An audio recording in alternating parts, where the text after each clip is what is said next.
Okay, well, it's again a pleasure, an honor to greet you all to the 15th, 16th panel since we have begun the series. And I'm always taken by the fact how gripping all the cases are that we've have listened to. But then there's also a month goes by and then we forget again a little bit the case we had heard before. So to link them together, I always have made it my task just to give you a short summary of the case that we've heard before, and then I will introduce our presenter for tonight.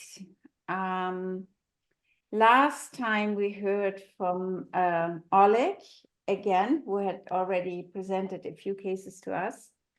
And he told us about a 24-year-old man who was an officer and who had been at the front during the war, and who showed us his symptoms that he couldn't sleep, he had nightmares, and he was fearful to go insane. And unusually, and Oleg said that this was the first time in his career as a therapist, he was the one to call the patient to see whether he was wanting to come in, because a buddy of his had told Oleg about that he had a friend who was very troubled and very traumatized, and he didn't think he would come unless he was being called by Oleg. So he did come. He saw him at the clinic in Lviv. And he described him as a very handsome, athletic man who was very neatly dressed, sort of not exactly, I think, the image that he had of him when he heard about him. He came in and he was kind of bullyish with Oleg and announced right away that this treatment with him better work, because if it didn't work, he would kill everybody around him. Oleg, to our surprise, reacted very calmly, set some boundaries of the treatment at the clinic, and said that he was going to try and help him. And he set also some frame with him, because this young man wanted to see his girlfriend right away and wanted to leave right away. And he said, no, that was not possible. He could call him, but not go and see her. So the patient very quickly adjusted to these boundaries and says, okay, he will do it.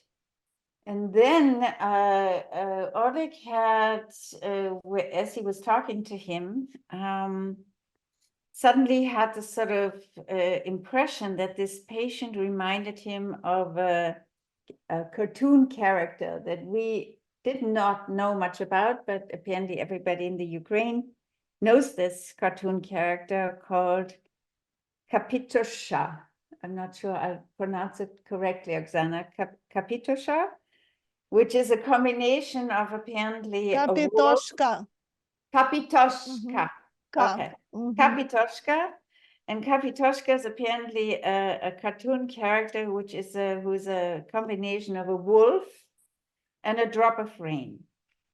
And Kapitosha is sort of a little angry, apparently, creature who wants to be angry, but isn't really quite. And he asked this patient whether he had known this cartoon, and he didn't. So Oleg decided, and we thought that this was a very ingenious gesture, to go and sit with him and watch with him this cartoon. As Françoise later noted, this was a way of bringing him back from the hell of the front and from the hell of the war back into some kind of culture and make a connection with him. And after he sat through with him watching this cartoon, he said to Oleg he was going to tell him everything.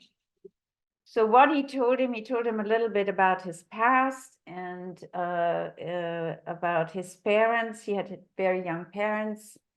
He told him about that he had a very controlling mother who would hit him anytime he wouldn't bring an A+ home. And so he was very much under the being bullied by his mother, and his father didn't really intervene. The only sort of good figures in his past were his grandparents, and he had a grandmother who, and this becomes important for this segment in a moment, the grandmother was somebody who was quite into mysticism and who had the ability of talking to ghosts. And so she told him when he was about 12 that she had talked to a ghost, and that the ghost had told her that she was going to die the next day, which indeed did happen. He was then told by his mother and his father that in order to become a man, he was supposed to join the military academy, and that was also a way for him to get a cheaper university education. So this is what he did, and this is how he ended up relatively young to join the military in the Ukraine. He then engaged with Oleg in a kind of exposure trauma therapy after he had told him what had happened. So they went, apparently Oleg said this, went for 37 times through the very incident that caused him so much pain and terrorized him. And it was not unlike some other soldiers before, that he had been at the front line, and that he had confused, once again, as we had heard before, he had confused the enemy with his own troop, and was barely missing a rocket from the Russians. But in fact, he thought that he had been hit and that he had been burned. So he had this moment of seeing himself from above and having the illusion, or maybe the hallucination, that his body was burning and that his buddies were coming and ripped off his clothes, and he thought he was dead. So what in fact happened is that after he thought he was dead, he pinched his finger to make sure, oh, he was alive. And then he found out from his buddies that in fact they had just sort of taken off not his clothes, but had taken off his protective cover, and had then taken him back to the barracks. But this moment of being so close to death and sort of coming out of this hell is what caused him then these sleepless nights and these night terrors, which then brought him into the hospital in Lviv. So just a few comments to this case that I'm just summarizing what both Françoise and Jerry said about this case. They were both impressed by the way that Oleg, in this moment of threat, when he said that he would kill everybody around him if the treatment didn't work, was bringing in this cartoon, was bringing something in from the outside, which kind of stabilized him and gave him a kind of link and a reference point. And that the way that he was able to take it, not, watching there, sitting with him and watching a cartoon, that this was nothing that embarrassed him at all, but actually provided him with a link to maybe, as Jerry was saying, to a fatherly figure who would sit down with his young son and watch a cartoon. And it also helped him not to sort of feel like he had to blow himself up and and being this important and angry man, and but to use his anger really as a source of energy to face the previous trauma and terror that he had lived through. Françoise reminded us again how in moments like that, in the midst of the war, time stands still. Past, present, future all collapse into one another. And that's why she also thought it was so important that Oleg drew him back into a kind of time, a frame time or time of frame in which he could sit down, slowing down and give him again these reference points that he had completely lost. So this patient, again, like so many others we have heard about, was able to leave the clinic then after a relatively short time. I think he had altogether 11 sessions with Oleg. And among those sessions were, you know, a combination of psychoanalytic treatment, exposure therapy, but also, again, a very interesting series of paintings that Oleg shared with us that also accompanied the direction of the treatment. I don't know how much of that you remembered from the last case, but I thought I'll bring it back to you. But now we have the pleasure of, where are you? I don't see Orest Vasilik. Where is he? Where is he gone? There you are. Sorry, I didn't see you. So Orest Vasilik is an art therapist and analyst in Lviv. He's, I understand, working at the clinic that Oleksandr Filts works at. And I don't know that much more about it. If you could tell us a little bit more, but Oleksandr already told me that you had a very interesting case. We're very innovative analyst, and so we're very much looking forward to hearing your case today.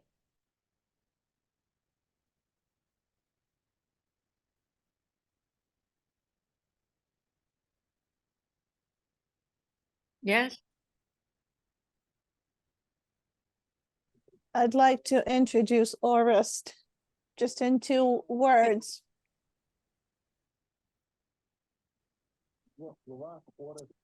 Orest has worked really devotedly in our clinic as a volunteer, and that lasted 3 years. So he is a formed professional. He knows psychiatry well, and he participates in psychotherapeutic process, and he has a completed psychoanalytic education. But I'd like to ask you, I wrote to Jeanne that Orest can stutter sometimes, and we are used to that. It's okay with us. So we would like to give him the opportunity to read the way he's able to, and because we accept that gladly. So if there are some problems in his speech, just know it's okay, because he is well prepared. That's all I wanted to tell you. I told him not to be nervous, because we are very accepting and welcoming, and Orest makes up for this feature of his by his very creative work. Have I said it right? May I say something? The great anthropologist and great psychoanalyst, English, William Rivers, during First World War, who treated traumatized officers, stuttered. So you can be with the best now, Orest.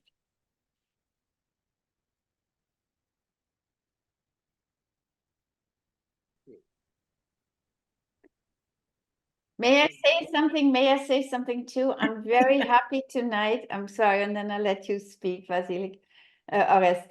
I'm very happy to see that Oleg has joined us, that Oleksandr Fedorets has joined us, and I'm not able to see all of them, but it's wonderful when previous presenters to our panel have come back and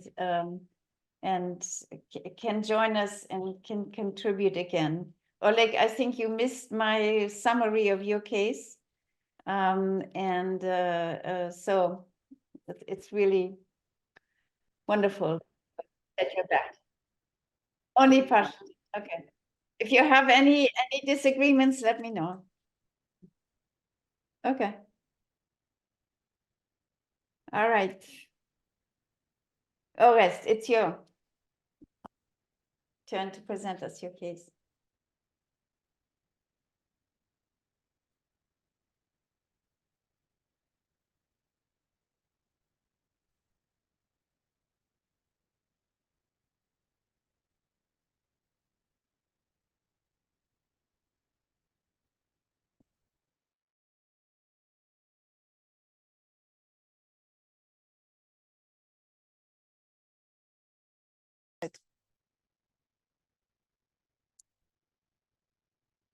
Thank you very much for this invitation. That's really a pleasure to be invited to this panel.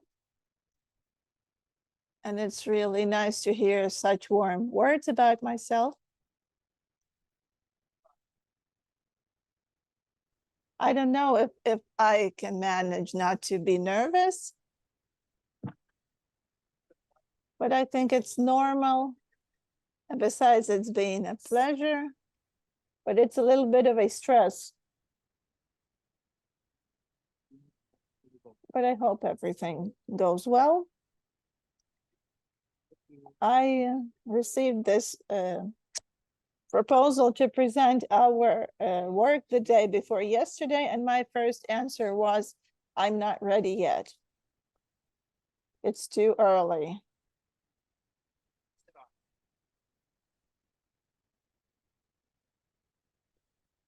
But then the argument that this is a space where you can open up became crucial for me in saying yes. And it's a great honor for me to present the work of our team, starting from Lviv Psychoanalytic Institute of Mental Health and the clinic of Medical University, where our art therapy model was first born.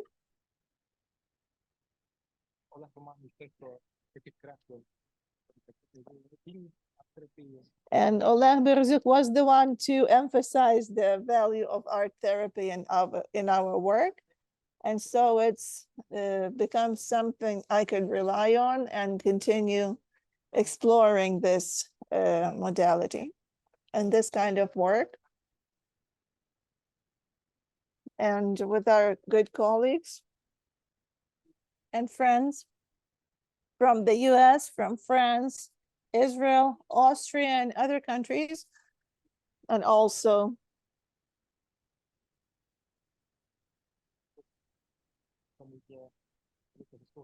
there's also I owe this to my immediate colleagues from the hospital with whom I work every day side by side, and also the people who are important in my life. That was just a formal introduction I decided to make.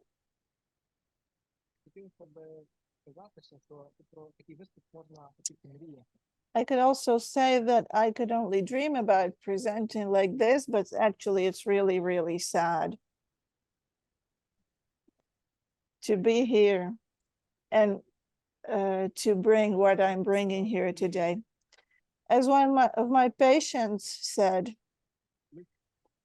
who is a veteran, as he put it, dreams coming true. he said it at one of our art therapy meetings we hold every weekend in our arts academy in Lviv.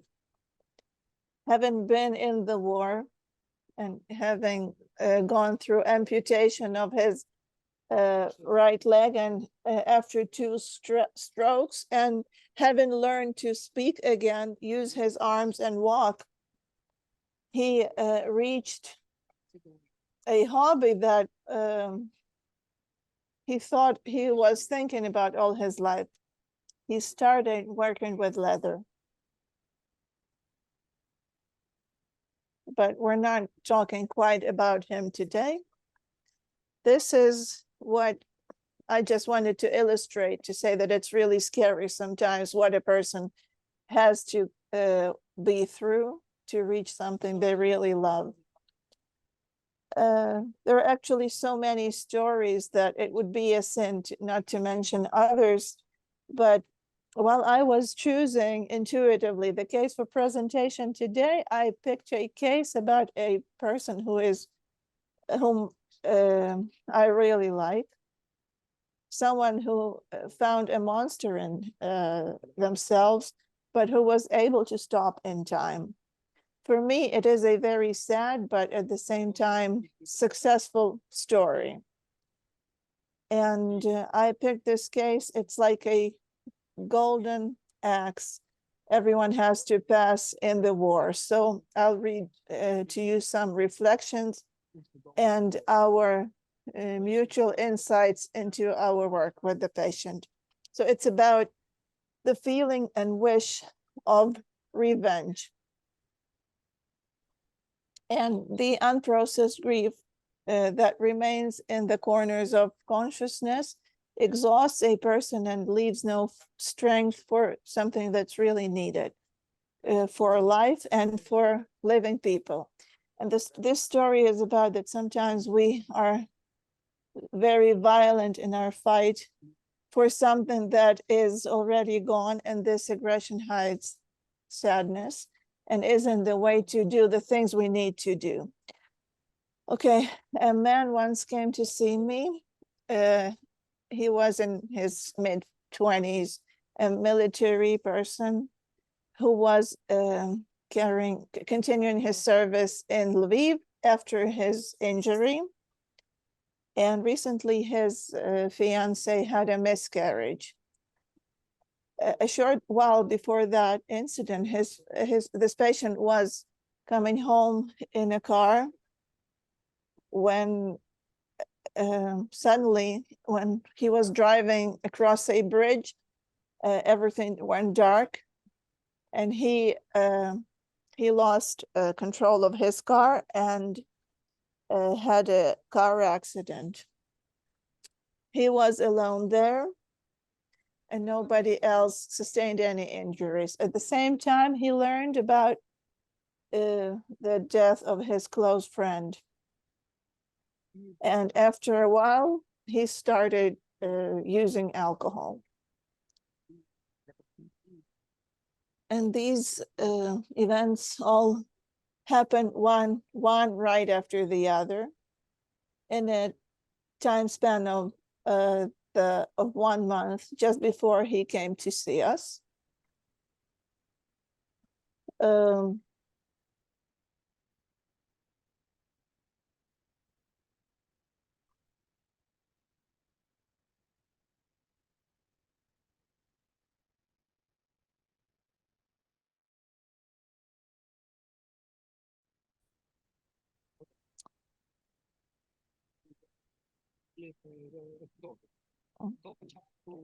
Before the full scale, the patient worked at a warehouse. He was just a regular workman, a hardworking lad, and he went to the army on the 25th of February, 2022. His colleague called him that day and told him that he was summoned to the army at work. And on the same day, he, without giving it any further thought, he went to the recruitment center. And he was in the combat zone.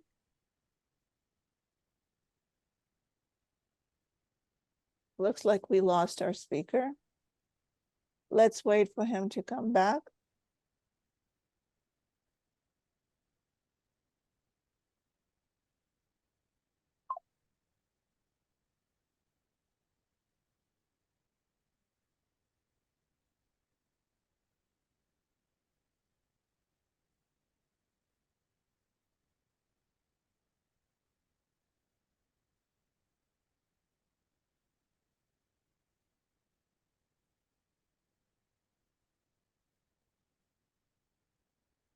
Oh, he's back.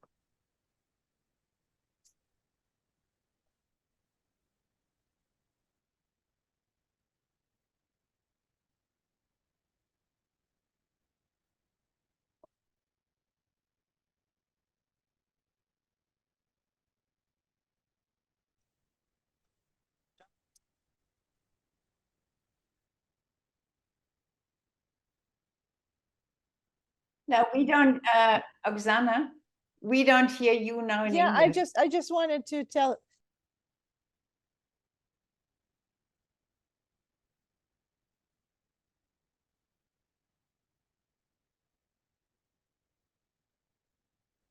Oh, I'm sorry, he can't hear me. He's repeating the same thing. When he went to war on the 25th of February, when his colleague called him and told him he was summoned. And so he went, without thought, he went to get recruited. And then he was in combat for 8 months. And after that, he was injured and wounded and evacuated, because they were directly shelled by the enemy's artillery. And he was thrown a few meters off by a blast. And after that, he was losing conscious. He was fainting a few times, and then he was evacuated, and thank God he was whole.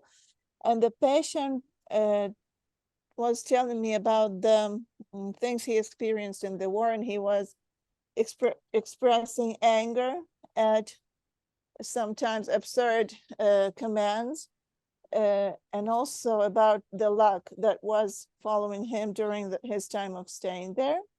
And then he told me that how their group entered a deoccupied village, and in the yards of people, he saw what the occupants had done with the locals. And while he was telling me this, he grew red in the face and he started breathing heavily. And this is what had struck him most from all the things he had seen in the war. And I remember our sessions well and the feelings after them. I would leave the sessions with tremendous feeling of sorrow and fear of that nobody can understand that, and terror about this. But I also remember expecting the next meeting in a special way, even though I felt that I was not quite ready to work with him, and as if knowing what was in store for me. He was coming to art therapy to me, and he drew what he called moments of truth, when his intuition was looking for a way out or a solution. And the moment of truth is that it's the end. It's either the end or not. And most often people share that they actually thought that this was the end, but then it finally wasn't, and then we just continued to move on and understand that that was not the end, actually. Because everything, the way what happened next was a way that could be trusted, because it is going to lead us where we are now. And then maybe a person will believe that it was not the end after all. That after art therapy, the exposure technique started working. We used black sheets of paper in our work, and the context of a black sheet is working with the unconscious. It's when a child sees danger and sometimes closes their eyes, and it's as if the problem is gone. And the same way, parts of things that cannot be tolerated by our consciousness hide in the darkness of our unconscious.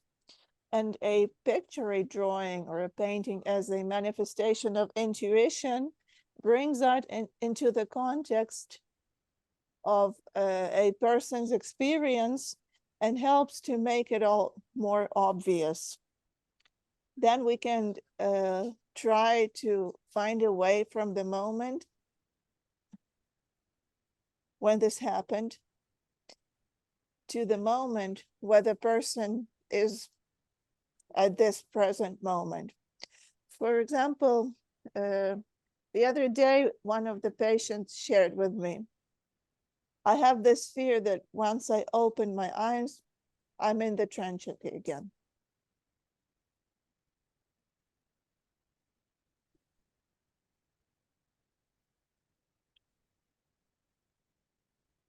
I would like to show you his drawings or paintings and just continue.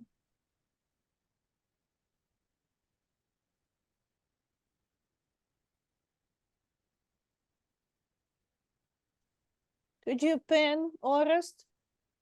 So we all see him, like, because he's going to show the drawings, or I don't know, maybe he's going to share his screen. Should work now. Yep.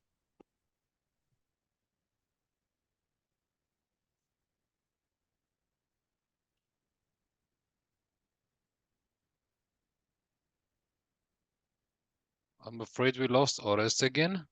Ay, ay, ay. Yes. Yeah, he'll come back. Yep. We'll just have to wait a bit. He has a bad connection. Yeah, probably. I don't know. I could read you the description of what he's going to show us to save time. I don't know if that will be all right if because I didn't get his permission to do that. So I'll have to. And the problem is he does not hear me when I talk to him for some reason. So He's coming back. Okay.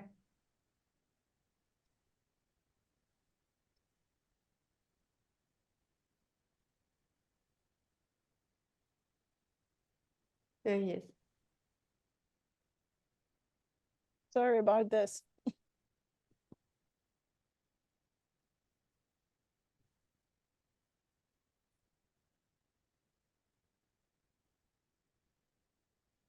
I'm going to show you the first drawing of the patient. Tak, tak.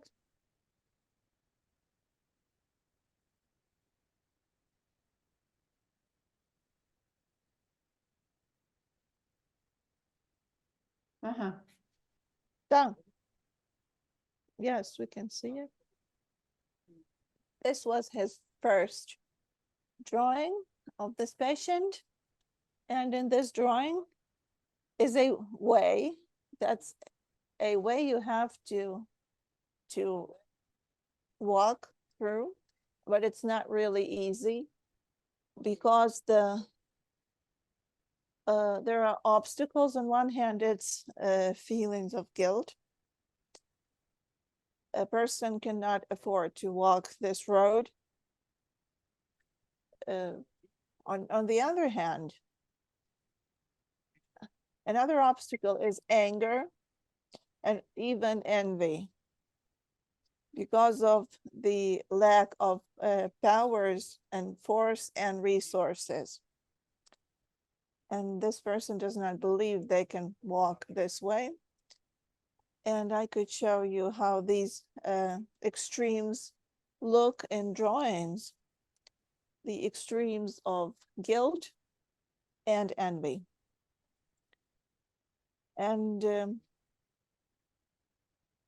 some people, we frequently hear from people that they don't believe they've survived and they are back, or sometimes they wish they had stayed there. And the way the patient depicted this in the beginning, it's a place where he froze in expectation of what happened next. Could you ask what the word means on the drawing?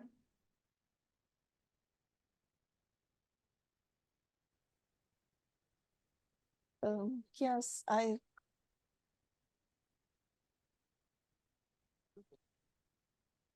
it was a case where they were going to their trenches, to their dugouts, and the entire road was covered in corpses.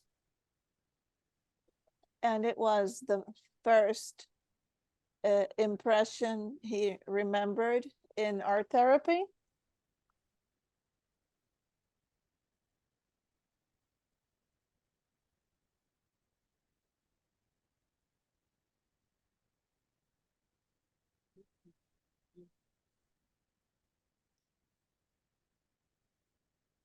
And he thought he didn't have a moral right to afford to walk this road or to pass through that place. The word, again, it says it's the sorcerer, Carpathian sorcerer. This is a drawing about a situation when the patient was performing a task. And at first it was really quiet. And they had to get the job done and leave, quietly. And at a certain point, when they started retreating, there were explosions everywhere. And the enemy coming all from around, well, they didn't know who it was, helicopters and machines and tanks. I'm not going to tell you all the details of those events, but I just want to tell you that at that moment, it was one of those moments when the patient also thought that that was it. He had never seen anything like this before, and he didn't know what was going to happen next. In the third drawing, it's a situation that struck him the most again.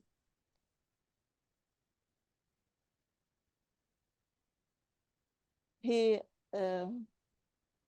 drew this terror.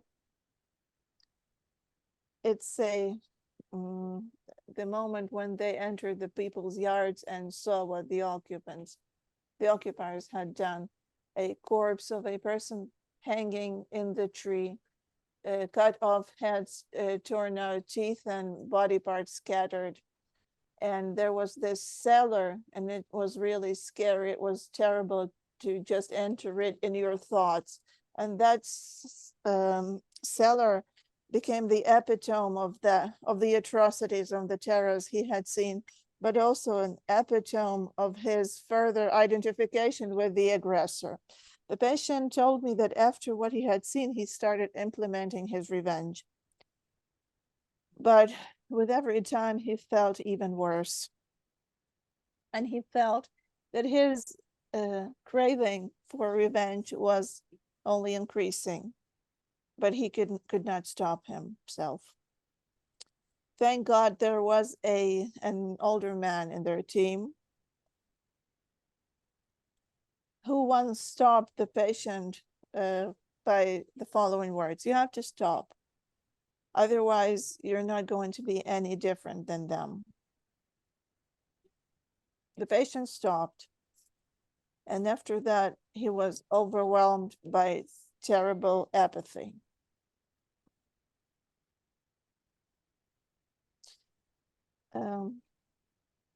But his desire to to get even did not end. Well, in the first meetings, he shared his hobbies with me, and he started finding a place, looking for a place for himself in the peaceful life, and he was considering taking up video blogging. And I was a little surprised hearing that, because he had never done that before. And it looked like a craving for quick fame and popularity. In one of the last sessions, he repeated on and on that he didn't want to live as before. He wanted to live wisely. As it turned out, while he was in the trenches, he lost over 500,000 hryvnias in an online casino, and that's about 1/3 of a price of an apartment in Lviv. And while he was in treatment, he had this craving to start playing again, but something was stopping him, and he decided not to do it. And we talked about that however much you try to get even and take revenge, the satisfaction that you might get will never equal what you have lost, and sooner or later you will reach this sadness. And revenge is an unattainable aim that wears a person out and stresses things that are long gone, and leads the person to losing even more and forgetting the things that have true value in the present. Okay, the fourth drawing is a really beautiful one.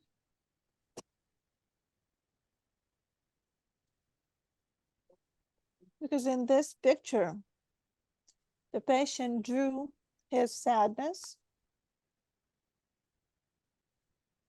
And I'll tell you, I'll share my reflection about something that happened to me last night about 10:00 p.m. in downtown Lviv. We heard a police siren,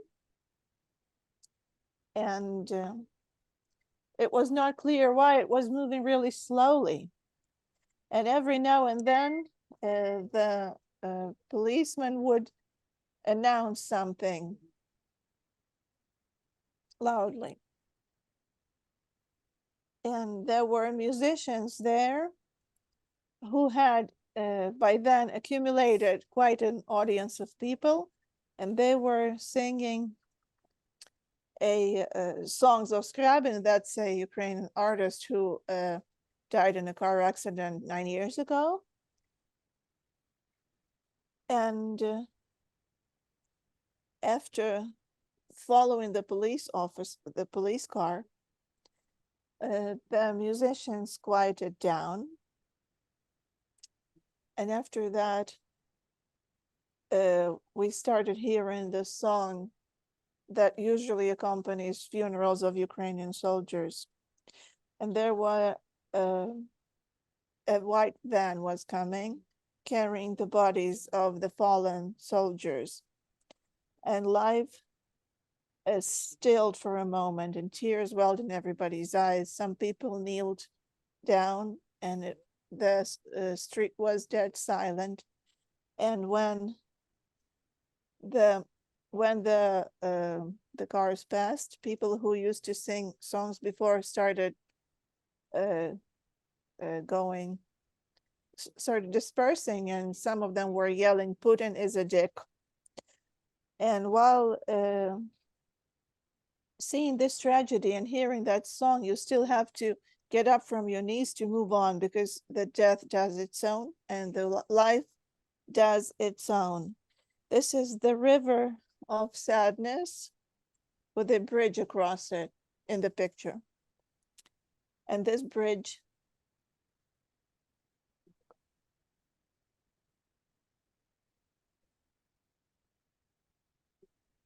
the patient said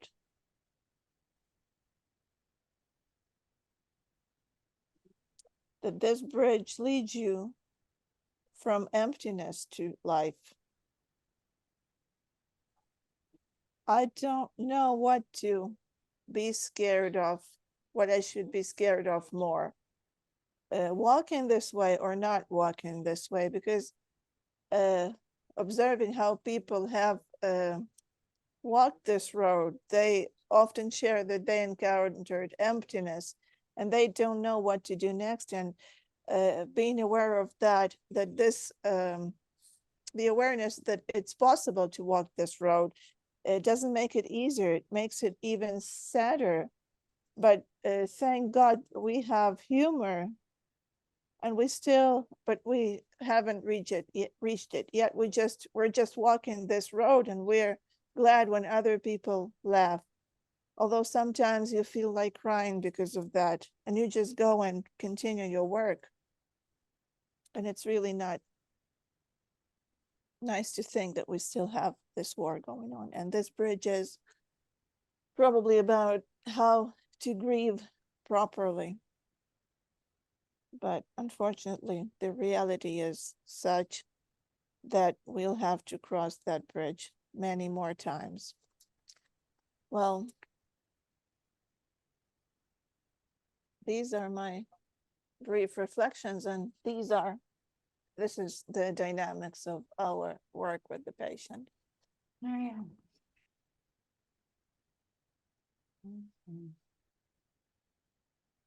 Mhm.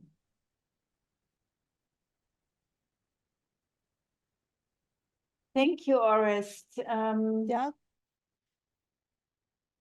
for this wonderful presentation. Very moving way to sort of see the paintings follow one another.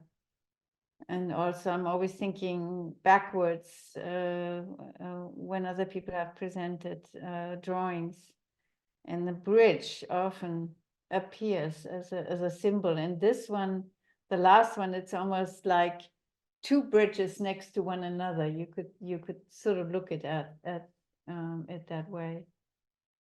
I'm wondering, before we're discussing, if there are questions maybe from Françoise and Jerry about this man.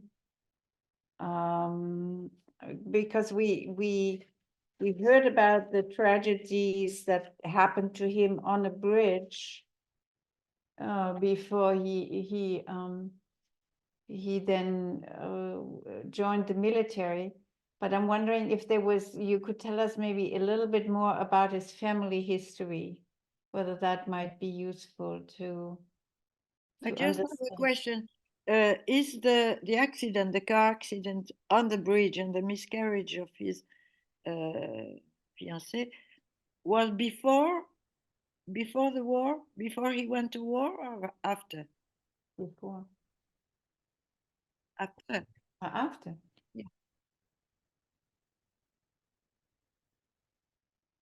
that event happened after he came back from combat. And that was 6 months after he was wounded in the war and had been doing his duties in the west of Ukraine.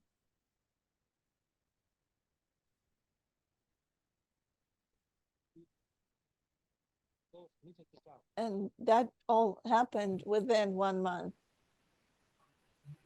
The series of bad things that happened to him, the miscarriage of his girlfriend, of his fiancée, and the death of his close friend, and the accident. And it happened to him as he described it. Everything went dark in his eyes. just everything became blurry in front of him, and he just went to the other side of the road. Jeanne, I have a couple of questions. Orest, the accident, was that part of the blackouts he was having after the combat experience?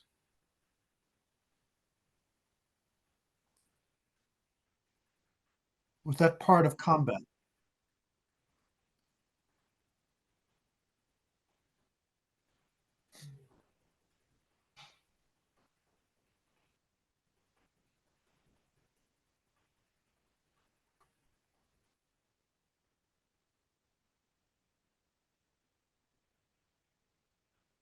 Could you repeat this? Could you repeat your question? Yes. The blackout that happened leading to the accident, was that part of his combat experience?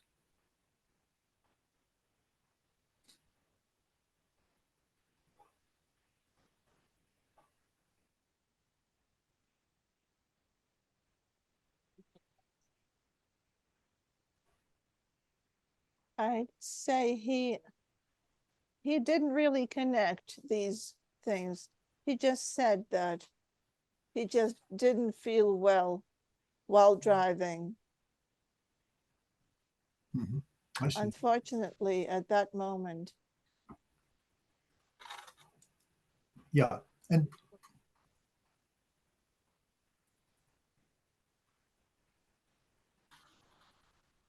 Oh, just maybe explain why there's so little of his story, because I wanted more to emphasize how he wanted to emphasize the feasibility or the necessity of using art therapy in our work. mm-hmm.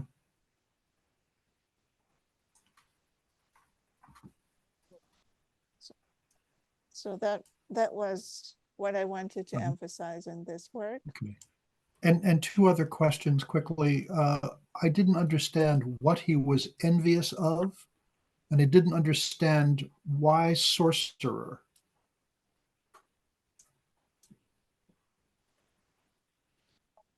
Okay, the sorcerer is his call sign. Is What? what? Call sign. Our soldiers have call signs. What does it mean, call signs? Call sign, it's like a nickname that a soldier has that they use in when they For one another. for connection, yeah, over the radio, like things like that. Do you know how he got that name?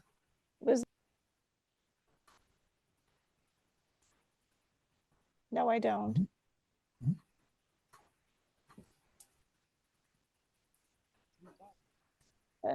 Okay, envy. Why envy?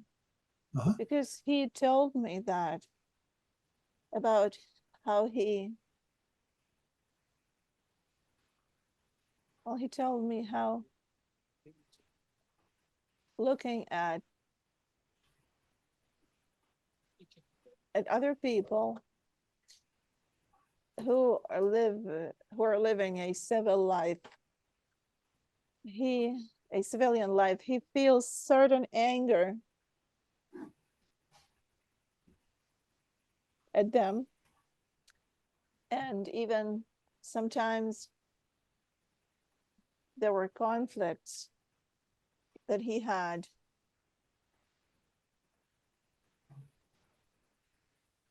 There was this one incident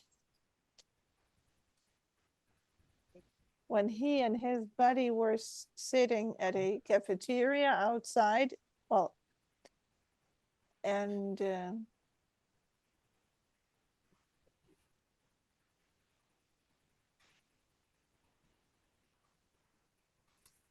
they had some altercation. There was some altercation near that cafeteria, near that cafe, right? And coffee shop.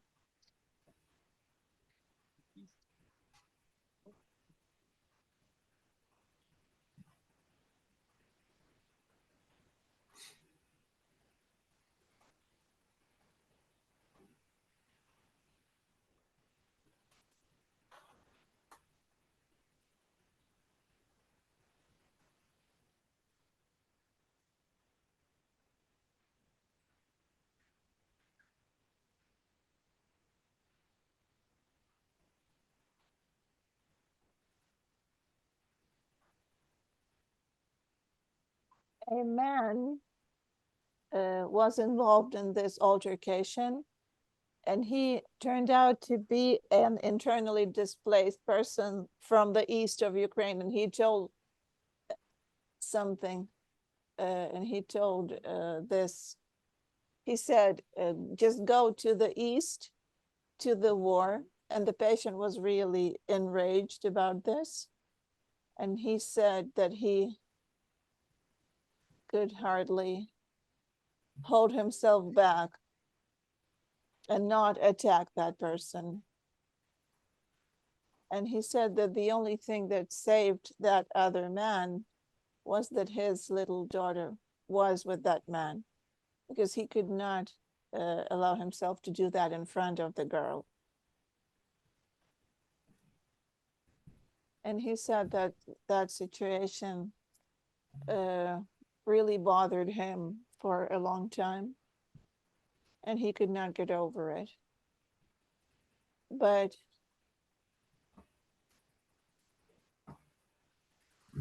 we've talked about that incident.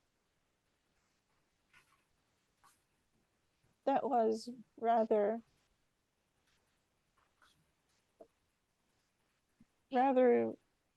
a long time ago, because we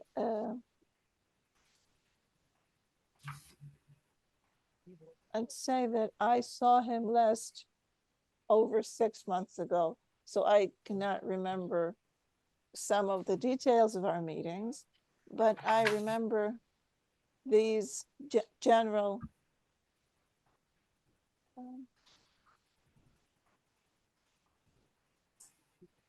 well, the conclusions and the summary of our work, and things that brought us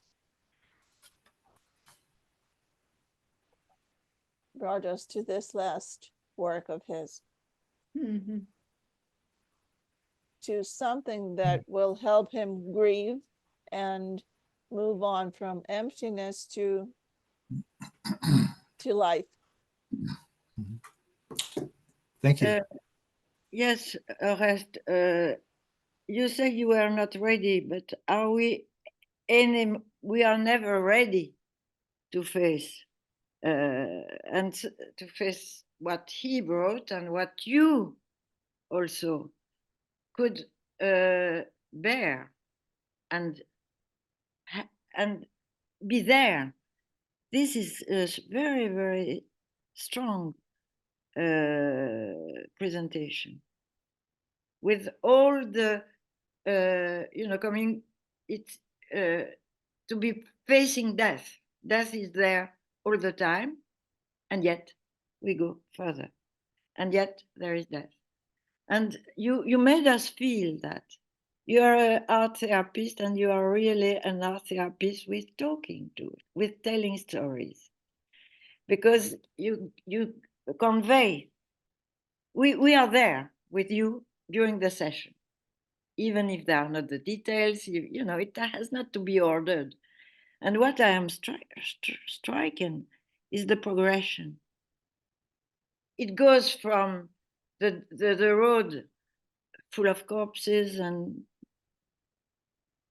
then the village, which is the acme, as you said, of horrors. And I think it's normal to be revenge. All his it's not more than feeling, all his wrath is normal. How could you just say, oh, I go to something else? So your I would say genius was to help him not only with words, but with images.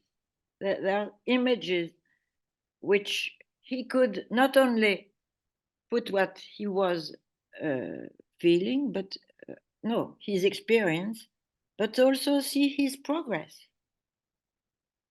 building the bridge over sadness, but sadness and also cruelty, and also Maxim. So I want to thank you. You're really, it's a very impressive.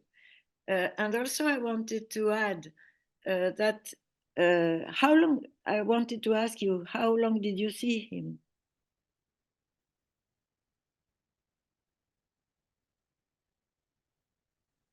We had not really that much time.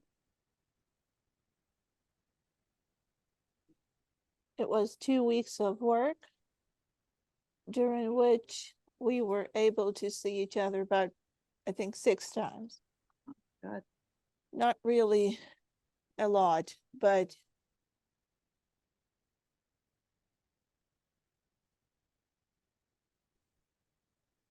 I just wanted to be with him in this, and I was leaving the sessions totally worn out. Yeah. But at the same time, But this was telling me that something inside me was telling me that the next time we just have to see each other again. Mm. And I was looking forward to our next meeting. that's what you say, the expectation. That was the career of the expectation, even if at each time it was so violent and extreme. And so it is we said last time after Oleg's presentation that the motto in the clinic is don't be afraid. Well, we are afraid, but at the same time, you come back, you wait. Sorry?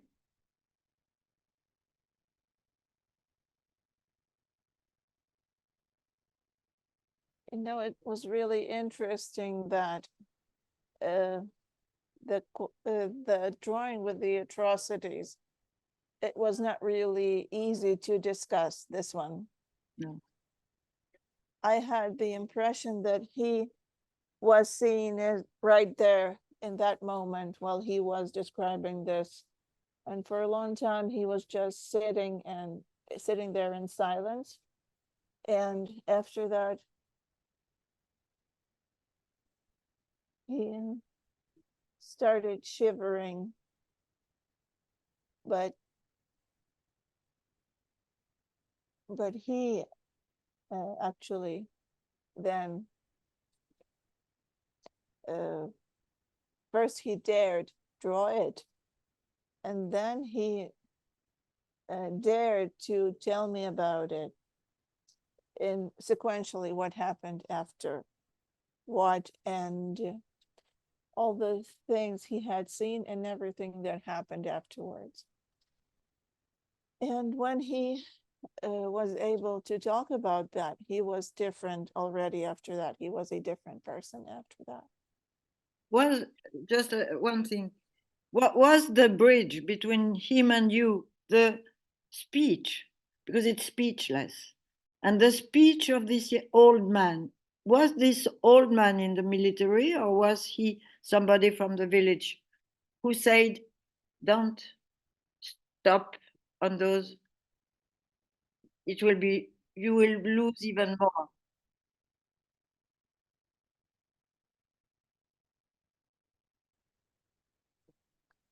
Yes, that was his combat buddy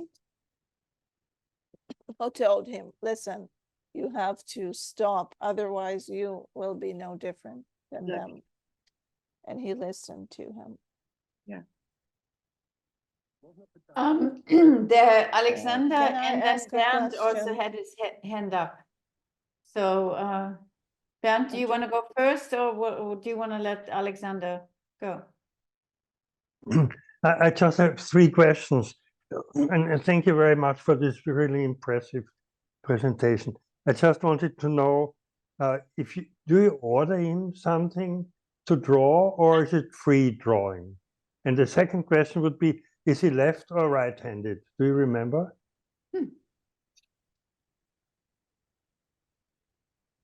That's all. You see?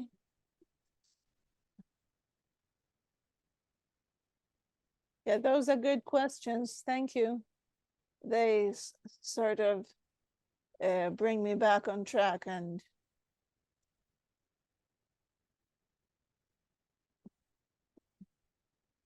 show me the things I missed. So I'm really glad.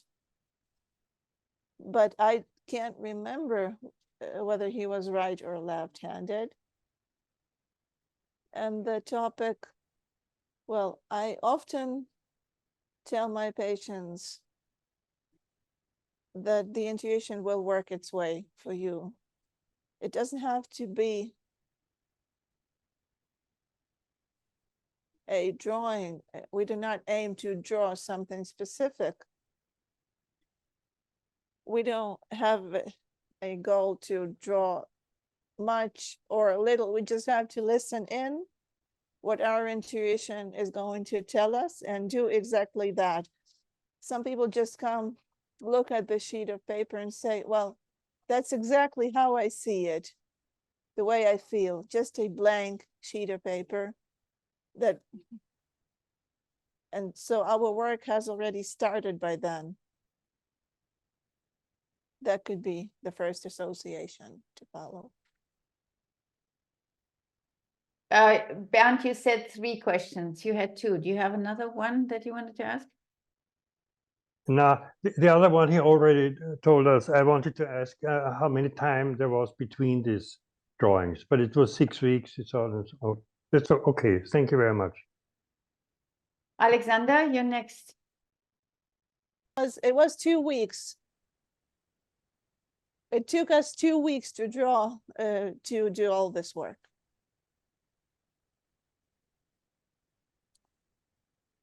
Oleksandr? I would like, okay, I'll speak in Ukrainian, Orest. Knowing how Orest works, although it was 2 weeks, and it's hard to imagine that some really robust in a relationship could have formed, but I would really like to know, because Orest feels is really sensitive in feelings, in his feelings and in his counter transference, and I would like to ask you about your counter transference and from your dynamic understanding of this case, or did you not even think about this? But I know that you always have it. It's always there. I have been thinking different things, and actually in my counter transference, I felt sadness and terror, and I felt sorry, and I wanted to support him as much as I could. I didn't want to take pity on him. I just wanted to offer him as much support as and help to walk that road as I could. You were like another person, another combat buddy for him. Well, you can say that, but I wanted to walk this road with him because I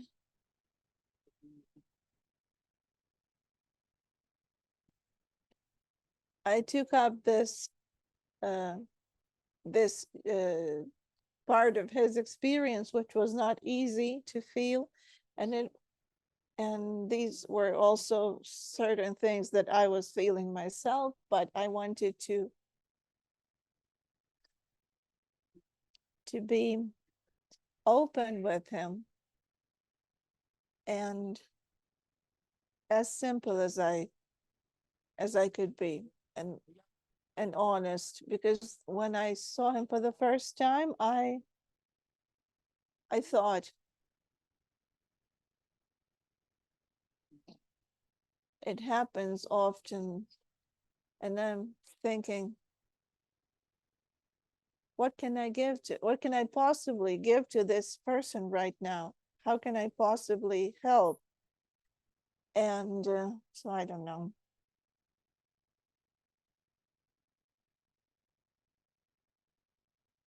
So it sounds like almost a profound, Yeah, I've just opened up to his experience he was sharing.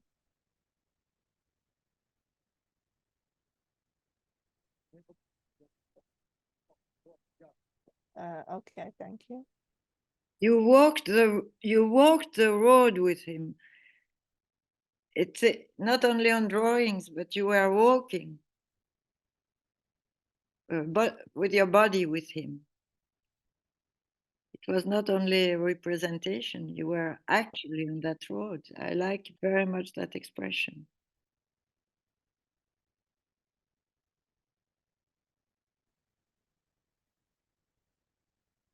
I just wanted to tell you, I wasn't really thinking. I was really glad to see this drawing, because when I saw it, only then did I start to feel joy. Because before that, all I felt was terror. And I could not quite believe that this road could be walked. And even if it could, then with the feeling of which loss and what sadness that has to be to be experienced, and to feel that at a certain point I'm able to move on. So when I saw this, I was just on cloud 9.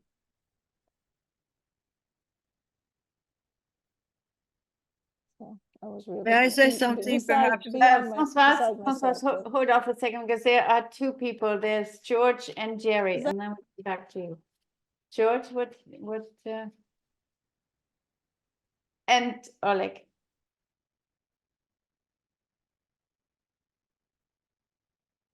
We can't hear you. We can't hear you. Turn on your mic. We can't unmute yourself. Yeah. Good. Okay. Yes. Perfect. First of all, like every single case we've heard so far in this whole seminar, this is very impressive, and congratulations. It's been wonderful work. Now, the whole seminar is called Psychoanalysis in Times of War. But make no mistake, this isn't classical psychoanalysis the way we usually do with patients 4 and 5 times a week in Paris and London and places like that. This is a whole different animal. You could call it eclectic psychoanalysis because it makes use of ideas. First of all, it makes use of ideas that have been talked about a great deal in the past, and sometimes one school doesn't know what the other school is talking about and doesn't want to hear. But here we see it all, plus a wonderful example, really a wonderful example today of psychoanalytic listening. You're there with the patient. You don't fall off the chair. You don't fall apart. You fall apart a little bit when he tells you things. This, in fact, is what Rycroft was writing about in London in 1945 or something like that. The art therapy that you do, I don't know if it's known anywhere outside of the German-speaking world, but in the German-speaking world, there is a kind of sort of psychoanalytic treatment called catathyme picture living, which has to simply do with the patient is asked to draw something maybe associated with what's going on, and they go on from there, and questions and answers and maybe another drawing, and it goes deeper and deeper. And of course, in the course of all of that, countertransference and transference and the ping pong goes back and forth. The relationship goes back and forth. A point I'd also like to make is, in classical psychoanalysis, we're used to dealing with unconscious, repressed trauma, usually from early childhood. This, I think, is not that at all. This has nothing to do with anything in this guy's past. This happened to him now. He was injured by what happened now, and he can't get over it now. And he has even lost all faith of getting over it ever. And the wonderful thing about this treatment, which, by the way, was a lot shorter than usual classical psychoanalysis, is because of the work that could be done with him, that he could do with him. He was able to regain a sense of agency, a sense that there is someone you can trust, not just other people, but me and other people. This is wonderful work. It's not classical psychoanalysis. It is very psychoanalytic in many ways, but it's not what you and I all know from our comfortable couches in civilized worlds and outside of war. So Very true, George. Thank you. Jerry, you're next.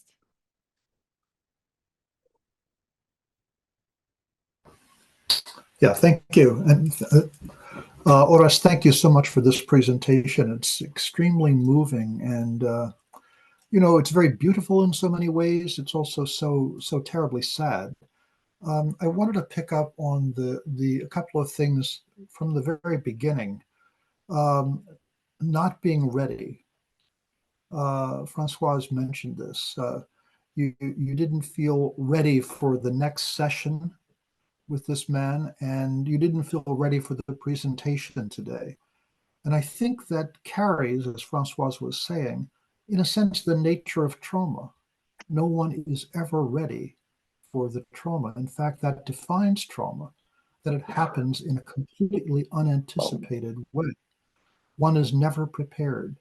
And so something about that is extremely kind of deeply ingrained in what trauma is. The other thing you said at the very beginning that I've so appreciated was you thanked your team and the people in your life, and reminding us that that when a person is deeply traumatized through exposure to the horrors this man has seen, it makes you feel like you're on the other side of human life. You might not be there anymore. You're on the other side of a bridge that's been blown up, and you can't get back, and maybe don't want to get back because of what you're carrying.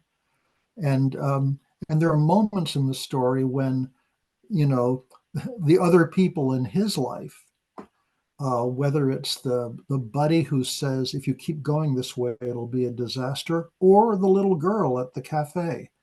He sees the other people and he stops himself because of that. I was talking with someone in a war zone not too long ago, and after a while she said, I realize my job is to stay human, that if I continue in this certain direction, I will be just like them. I will be as inhuman as they are, and I must stop that. The same thing you're talking about, really, really important. But I want to also pick up on the issue of between the trauma, in a sense, and the words are the images. And in a sense, it's one of the things that makes the artwork, the drawing work, really important in dealing with the trauma. You know, kids see things long before they speak things. And it's very interesting to hear the number of references in your presentation to seeing things.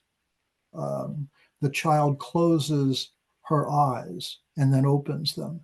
And what it reminds me of is, and he says at one point, I never saw anything like this. The assault that led to that second drawing, I never saw anything like this.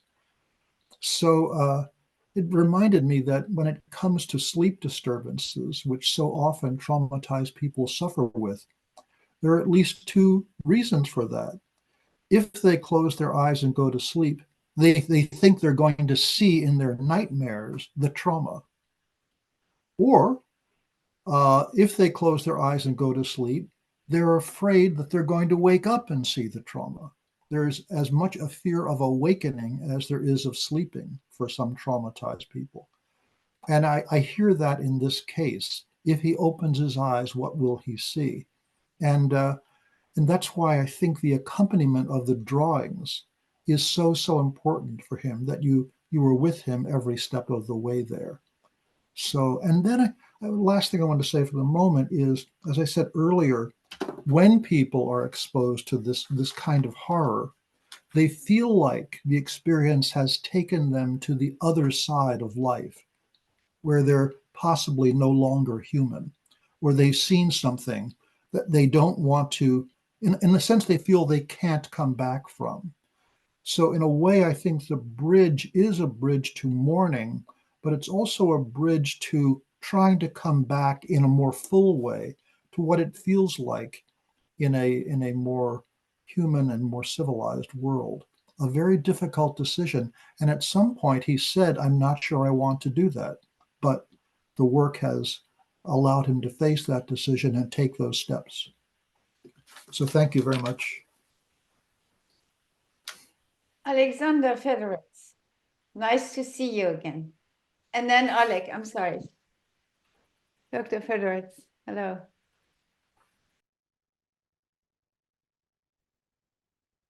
Thank you. I'm also glad to be back here. I was away for a long time because it's natural for a person to avoid pain. There's already enough of it. And listening to cases with so much pain, I really didn't feel like doing that for some time. The first thing I want to do is to thank Orest for doing this work, because someone has to do it. And the first point I wanted to make that the techniques are not important, but the style of relationship is. And the fact that Orest told us how he was getting ready for this, for the meetings, was the therapeutic thing that allowed this work to happen. So either there is chemistry between the client and the therapist, or it doesn't happen, because the veterans won't open up if you don't feel that you're sincere. And if the therapist can face this mental pain and is able to endure it, then something happens. I don't think this work is finished. This work, he just has to walk that road probably in circles a few times, but it's important that the patient has been there and he knows that he is capable of doing it. And this looks like a work of demining, because you enter a place and you don't know what you're going to encounter, because you literally have to deactivate those bombs they carry with themselves. You just have to create the conditions for the patient to experience his pain, and Orest has done that beautifully. Thank you. Thank you. Oleg, you were next, and then Michael. Yes, thank you. First, I wanted to talk about the counter-transference. That it's when you love your friend, a true friend, and when you cry when he cries, and how you laugh when he laughs, and how it's all really sincere and intimate. And it reminds me of a psychoanalytic dynamics when you're with your client and you reach and you come really close, and it's this trust and this intimacy. And this happens with such patients, with the boys and girls who have been through this trauma, and they trust you with their pain, and you have to tolerate their pain.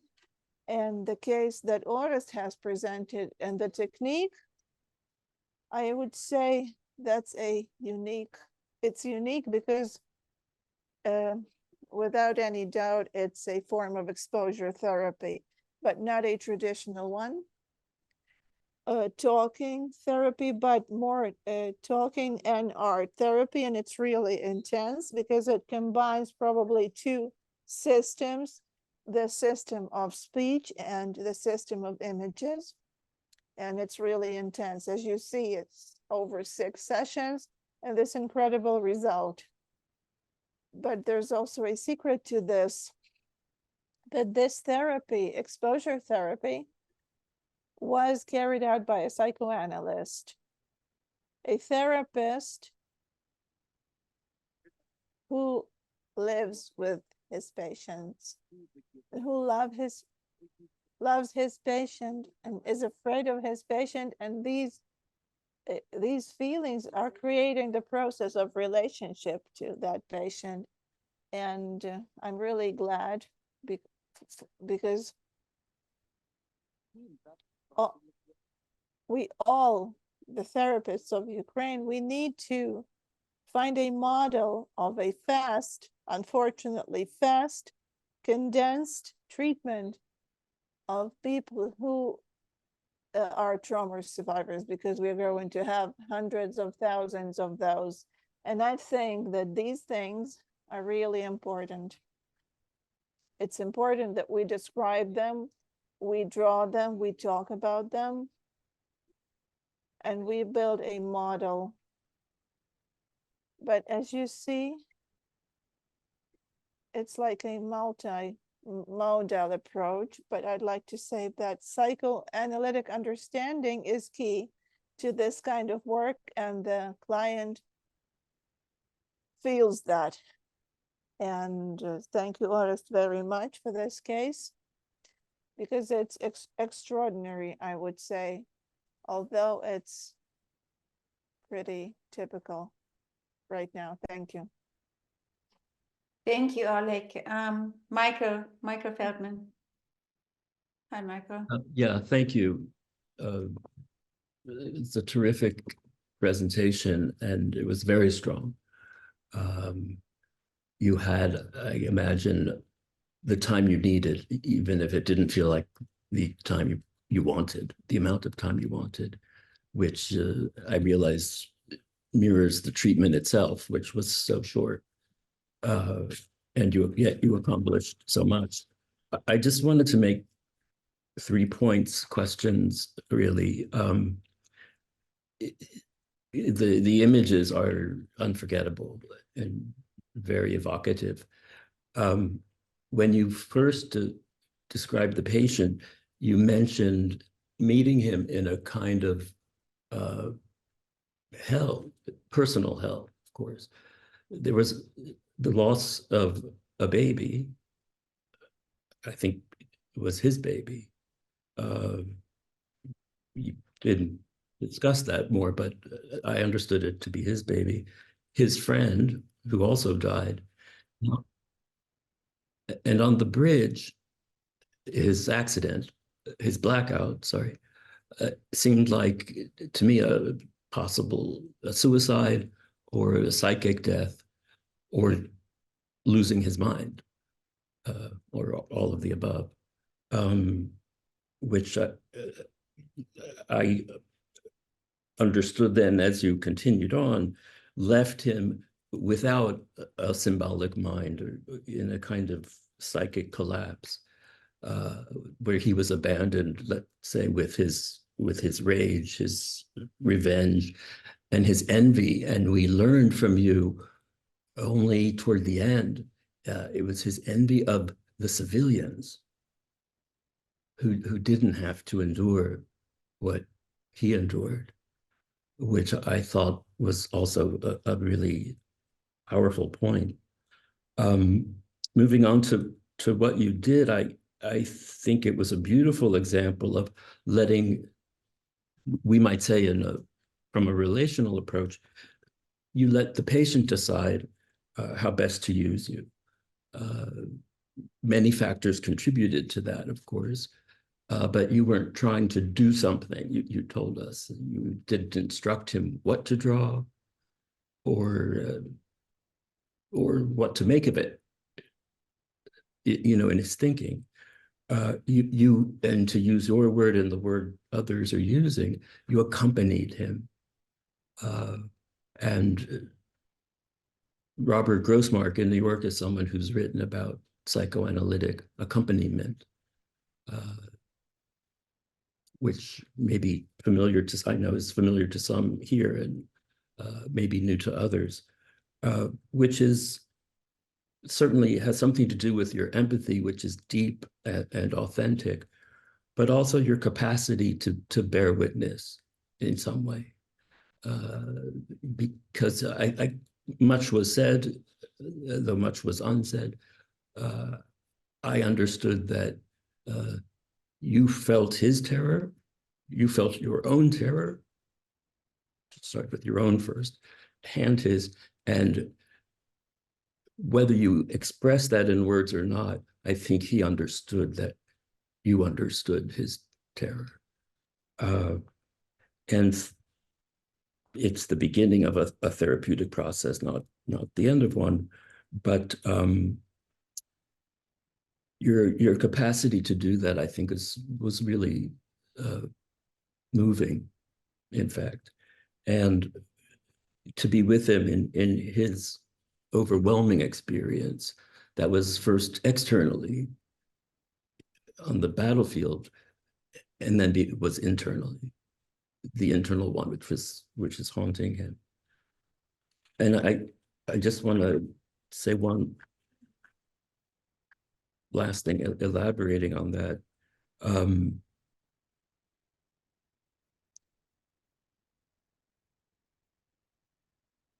Well, I think you should publish it. Maybe there's a way to write it up and publish it or present it in a meeting sometimes. Thank you. Thank you, Michael. Oleksandr.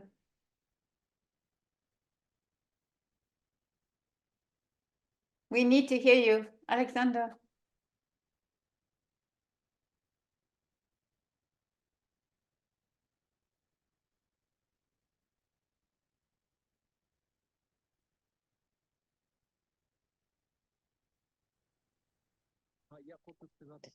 I just wanted to say a couple words. When I asked Oris about his, well, so maybe a kind of countertransference, I had this literally physical feeling when he was describing his experience with the patient. I had this impression that he had to do two things. It's just like a hypothesis that inside he had to build a bridge from the civilian normal life to the terrible things of the war, and then to walk the patient back from the atrocities of the war to the civilian life. And I half expected him to say, I felt like this bridge, because it's weird to say that we can feel like a bridge in our countertransference, because Oris said that he was really glad when he drew this last picture and he felt light, and that bridge was, it was there many times in many ways. And when you think of a symbolic role of a therapist as a bridge from the terrors of war to the normal life, that would be really interesting to think about. And I also think that this case is really worth describing from many ways. So thank you. David de Freitas, please. Hello. I just have a small comment. I think the patient is not unaware of the fact that his work is not finished, because when you see the last drawing, he drew a tree with the fruits and he deliberately left an empty circle in the trunk of the tree. He draws a circle that is empty. So I think he knows there are some gaps to be filled still. It seemed to me like a sort of cautious move. Thank you for the amazing presentation.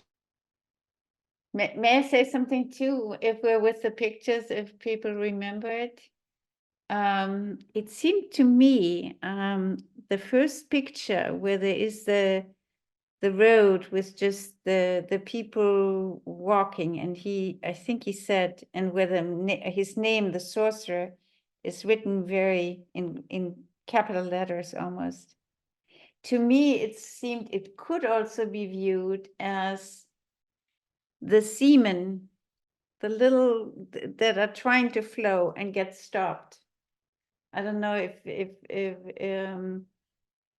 Orest, you saw that, but I'm wondering whether on that bridge, what it brings together is on one hand the life of his baby that was killed, and the life of obviously of the soldiers he had seen being decimated.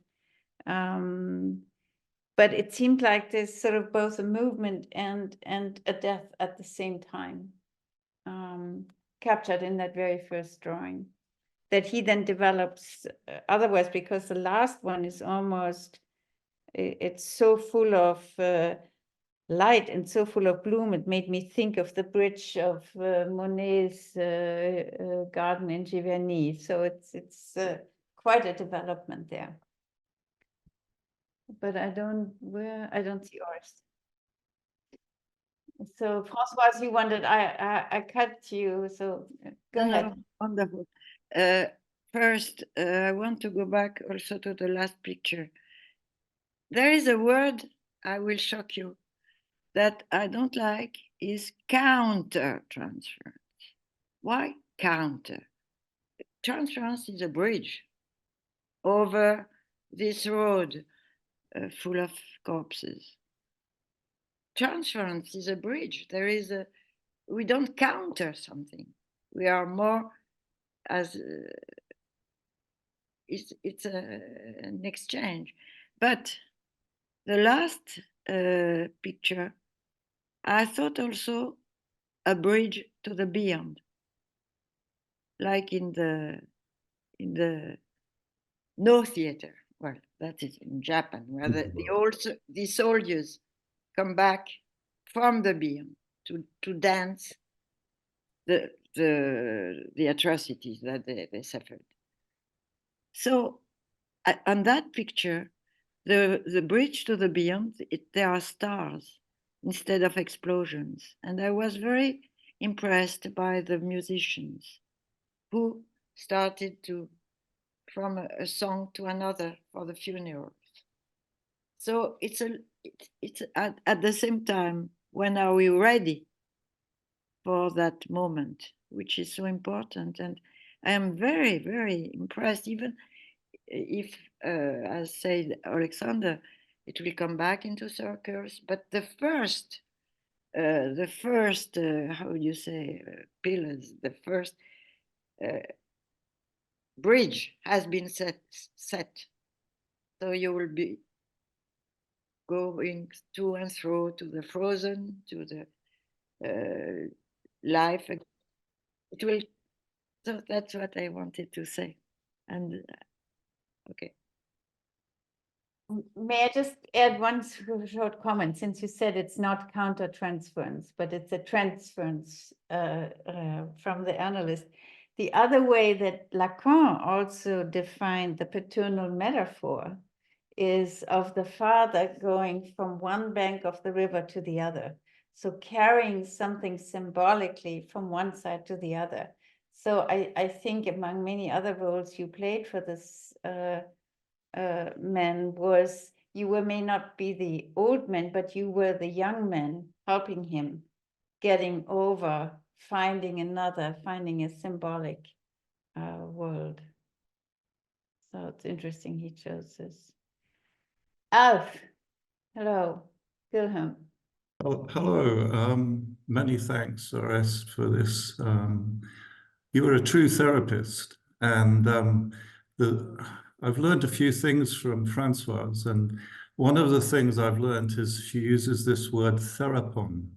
And I think this is a classic example of how you were the therapon here with this man.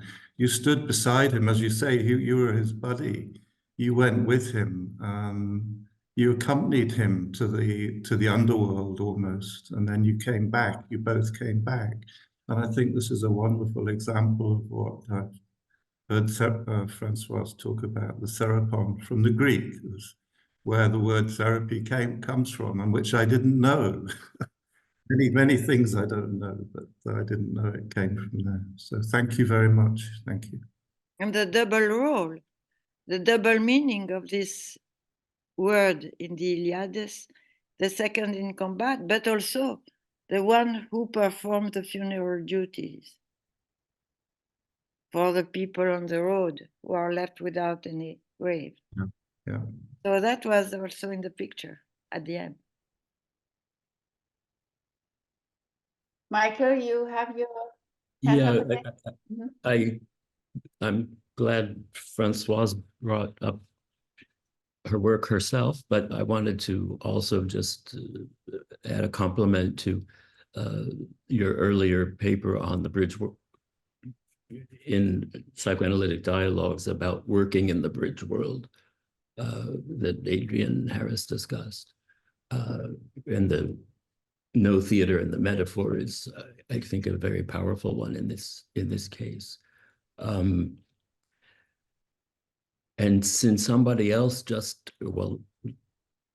others are mentioning Greek, all things Greek, I can't help but notice Orest's name. I wanted to end with that. You took something away. Please. No, go ahead. It's yours. It's one of I get excited about Greek mythology and drama, I confess. And I realize now it's another one of those uncanny type occurrences, because I will let Orest speak for himself. But I wonder if your patient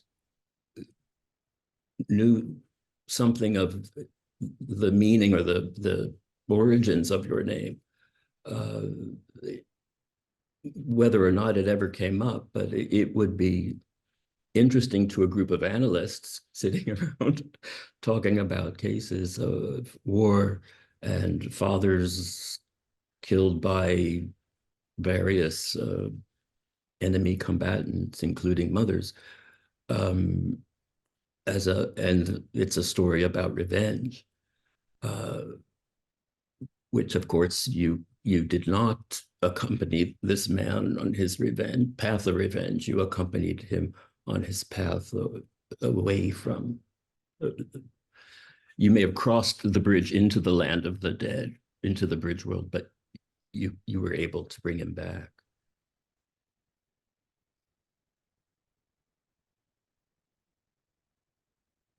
We should all be so fortunate.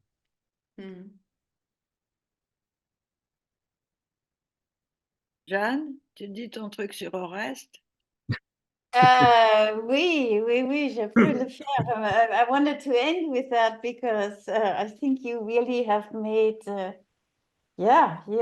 name a real honor. I mean, you are resilient, you are strong, and you are on the top of the mountain, even though he hasn't drawn, I think, mountains, but it sounds like this is what really everybody said, is what a strong and powerful support you were to this young man in a really relatively short time. And I think everybody else was also saying that they don't think that's the end of the therapy. I have a sense this man may come back to you and will create some more drawings with you, because I think it's a beginning of something. So thank you very much. Jeanne, could I pick up on that last thing? Yes. The last thing you said, coming back. There are a couple of things about that I find myself thinking about. The first is the envy by which I mean that, you know, one aspect of his envy is he has seen things that many people have not seen, that they should never see, and that he wishes he had never seen, but he has, and he can't not see them. And so he needs company there. He needs someone who's seen it with him. And that's what Orest has provided in a sense. You know, in a way, envy so often has to do with a blocked path for development. And when a person has seen things that they should never see, there's the feeling of, I cannot go forward. I cannot rejoin ordinary human life. I can't get married. I can't have a baby. So you're only left with the envy for those who can. But if with Orest's help, he has company in the seeing, then he's not alone. And maybe he can cross that bridge back to ordinary human life. But the second thing is, I find myself a little bit anxious about, in a sense, the distinction between grief and mourning. You know, at the very beginning, Orest, you said something like revenge has to do with violence for something that's already gone.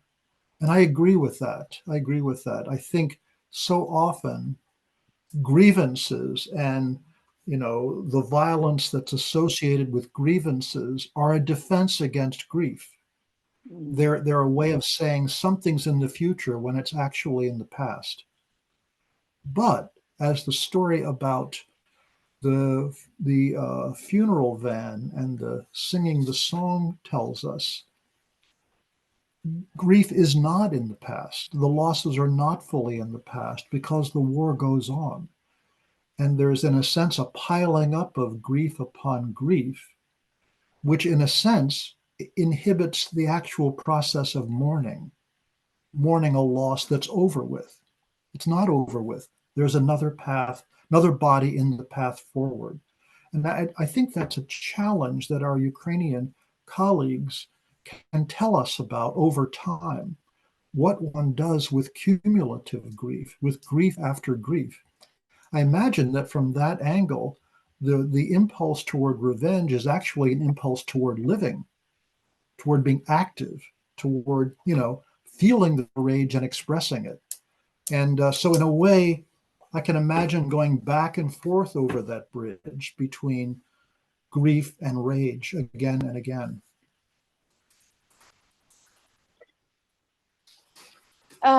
We only have one more, I think we have time for one more question, and then I want to really give Urs the last word, because I think it's a lot that you've heard from all of us. But George, go ahead, please. This business about having seen things that you would never have wanted to see reminds me of the comment that the fellow who made the film, I think it was 20 Days in Mariupol or something like that won the Oscar. And I think that's one of the things he said. I wish I had never made this film, but I couldn't not make it. And I think this is also what the patient himself feels, because he wants to become, or he is becoming, a video blogger. He can't not see it. And there's something about making everybody a witness that has something to do with catharsis. And we used to think catharsis doesn't really heal. And I don't know how much it heals, but it's surely not meaningless. It's surely not meaningless. Thank you, George. Orest, we have to come to an end, but I wanted to know whether you wanted to say something to all the comments you've heard. I think it came through very loud and clear how impressed all of us are by the work you've done with that man. And how hard that work was. You said you were exhausted after the sessions with him.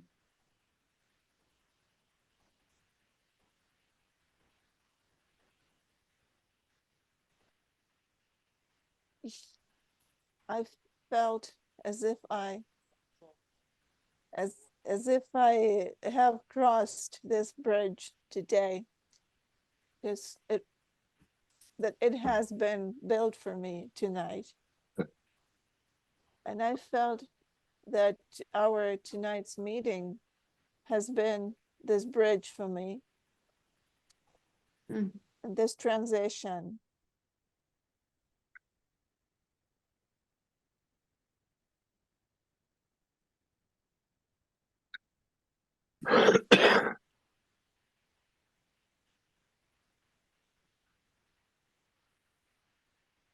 It's not that it's just pleasing.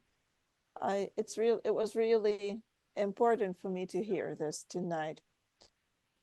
I feel really calm despite everything. Mm. I'm still sad, but it's a different kind of sadness. I don't even know how to describe it. Something, a partial reconciliation. That's what I felt tonight. Thank you. Thank you to say that. For us too. Building bridges, huh? That's what we've been trying. We Thank you very much.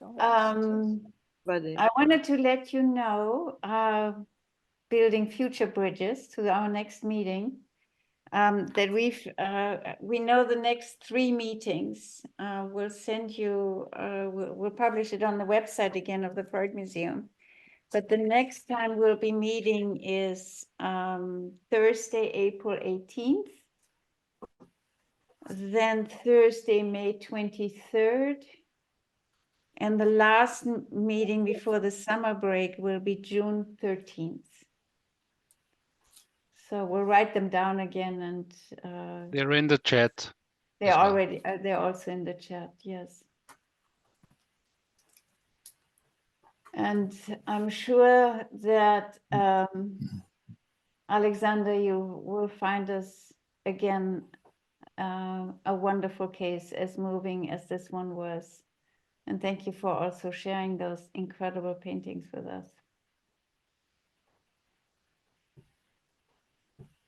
Thank you to everybody, because there was Yes, indeed. of sincerity. Thank you, everyone. Yeah. Thank you, Thank you, Horace. Oral. Thank you, Françoise. Thank you, Jerry, and thank you, Oksana, for the translation. Thank you, Oksana. Bye, everyone. Bye-bye.